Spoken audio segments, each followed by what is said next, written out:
ಕನ್ನಡ ಸಾಹಿತ್ಯ ಪರಿಷತ್ತು ನಿಮ್ಗೆಲ್ಲ ಗೊತ್ತಿದೆ. ಕನ್ನಡ ಸಾಹಿತ್ಯ ಪರಿಷತ್ತು ಎಲ್ಲ ಹೆಸರು ಕೇಳಿರಲ್ಲ? ಎಲ್ಲ ಹೆಸರು ಕೇಳಿರಿ. ಈ ಕನ್ನಡ ಸಾಹಿತ್ಯ ಪರಿಷತ್ತು ಕೆಲಸ ಏನಂದ್ರೆ ಈ ನೆಲದ ಕನ್ನಡ ನಾಡು ನುಡಿ ಸಂಸ್ಕೃತಿ ಕಲೆ ರಂಗಭೂಮಿ ಇವೆಲ್ಲವುಗಳನ್ನ ಉಳಿಸಿ ಬೆಳೆಸುವ ಕಾರ್ಯವನ್ನ ಕನ್ನಡ ಸಾಹಿತ್ಯ ಪರಿಷತ್ ಮಾಡ್ತಾ ಇದೆ.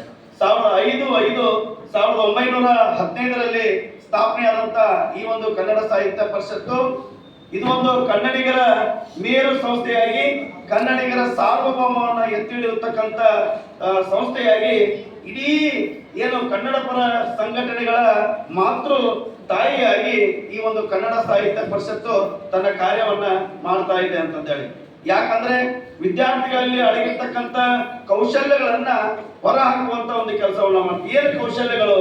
ಆ ವಿದ್ಯಾರ್ಥಿಗಳಿರ್ತಕ್ಕಂಥ ಏನು ಕ್ರಿಯಾಶೀಲ ಬರವಣಿಗೆ ಇರ್ಬೋದು, ಕಾದಂಬರಿ ಇರ್ಬೋದು, ಕತೆ ಇರ್ಬೋದು, ಕವನ ಇರ್ಬೋದು, ಸಣ್ಣ ಸಣ್ಣ ಹನಿಗವನಗಳನ್ನ ರಚನೆ ಮಾಡೋದಂತ ಇರ್ಬೋದು, ಇವೆಲ್ಲವುಗಳನ್ನ ಆ ವಿದ್ಯಾರ್ಥಿಗಳಲ್ಲಿ ಇದೆ.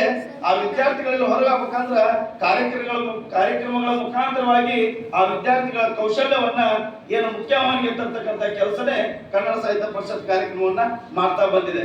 ಹಾಗಾಗಿ ಇವತ್ತು ನಾವೆಲ್ಲ ನೋಡ್ತಾ ಇರ್ಬೋದು ದತ್ತಿ ನಿಧಿ. ಏನಪ್ಪಾ ಇದು ದತ್ತಿ ನಿಧಿ ಅಂತಂದ್ರೆ ನಮ್ಮ ಹಿರಿಯರು ನಮ್ಮ ನಾಡಿನಲ್ಲಿ ಹಿರಿಯರಿಲ್ಲ, ಆ ಎಲ್ಲ ಹಿರಿಯರು ಈ ನಾಡಿಗಾಗಿ ಸೇವೆಯನ್ನ ಮಾಡಿರ್ತಾರ, ಈ ನೆಲದ ಸೇವೆಯನ್ನ ಮಾಡಿರ್ತಾರ, ಕನ್ನಡ ನಾಡಿಗಾಗಿ ಸೇವೆಯನ್ನ ಮಾಡಿರ್ತಾರ.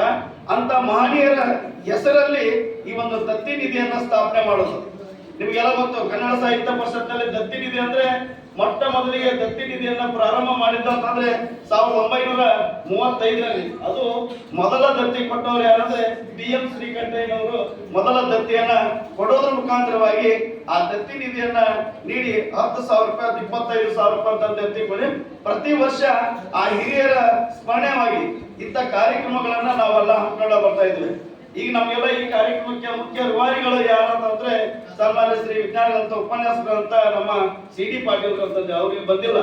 ಬಹಳ ಕ್ರಿಯಾಶೀಲ ಏನು ಅವರು ಕೆಲಸವನ್ನ ಮಾಡುವಂತವ್ರು. ಅವ್ರಿಗೆ ಎಷ್ಟೋ ಆಸಕ್ತಿ ಇದೆ ಅಂತಂದ್ರೆ ಇದನ್ನ ಎಲ್ಲೋ ಒಂದ್ ಕಡೆ ಸಭಾಭವನದೊಳಗ ಎಲ್ಲೋ ಮಾಡ್ಬೋದಿತ್ತು. ಹೋದ್ಸಲ ಒಂದು ಸಭಾಭವನದೊಳಗ ಒಂದು ಕಲಾನುಭವ ನಾವು ಮಾಡಿದ್ವಿ. ಆದ್ರೆ ಈ ವಿದ್ಯಾರ್ಥಿಗಳಿಗೆ ವಿಜ್ಞಾನದ ಬಗ್ಗೆ ಅರಿವು ಮೂಡಿಸಬೇಕಾದ್ರೆ ಒಂದು ವೇದಿಕೆ ಯಾವ್ದಂದ್ರೆ ಅದು ಶಾಲೆ.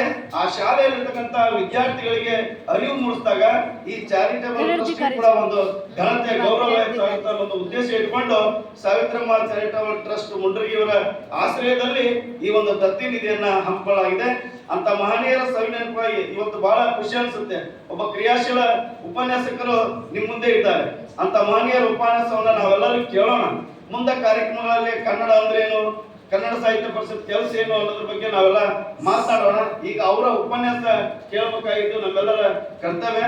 ವಿಜ್ಞಾನ ಅಂದ್ರೆ ಏನು, ವಿಜ್ಞಾನದ ಇಂದಿನ ಜಗತ್ತಿನಲ್ಲಿ ತಂತ್ರಜ್ಞಾನ ಯಾವ ರೀತಿಯಾಗಿ ಬೆಳೆದಿದೆ ಅನ್ನೋದ್ರ ಬಗ್ಗೆ ಅವರು ಮಾಹಿತಿಯನ್ನ ನಿಮ್ ಜೊತೆ ಹಂಚ್ಕೊಳ್ತಾ ಇದ್ದಾರೆ. ಈ ಒಂದು ಕಾರ್ಯಕ್ರಮದಲ್ಲಿ ಕೂಡ ನಾವು ಯಶಸ್ವಿ ಕಾರಣೀಕರ್ತರಾದಂತ ನಮ್ಮ ಮಾತೋಶ್ರೀ ಸಾವಿತ್ರಮ್ಮ ಚಾರಿಟಬಲ್ ಟ್ರಸ್ಟ್ ಗುಂಡರಿಗೆ, ನಮ್ಮ MS ನಮ್ಮ ಹೆಣ್ಣು ಮಕ್ಕಳ ಶಾಲೆ ಪ್ರಾಚಾರ್ಯರು ಮುಖ್ಯೋಪಾಧ್ಯಾಯರು ಬಹಳ ಅಚ್ಚುಕಟ್ಟಾಗಿ ಕಾರ್ಯಕ್ರಮವನ್ನ ನಿರ್ವಹಿಸುತ್ತಿದ್ದಾರೆ. ಅವರಿಗೂ ಕೂಡ ಧನ್ಯವಾದಗಳನ್ನು ಸಲ್ಲಿಸಿ ಈ ಒಂದು ಕಾರ್ಯಕ್ರಮದಲ್ಲಿ ಪ್ರಾಸ್ತಾವಿಕವಾಗಿ ಮಾತನಾಡಲು ಅವಕಾಶ ಮಾಡಿಕೊಡಂತ ಸಭಿಕರಿಗೆ ನಾನು ಮುಗಿಸ್ತೇನೆ. ಜೈ ಕನ್ನಡ.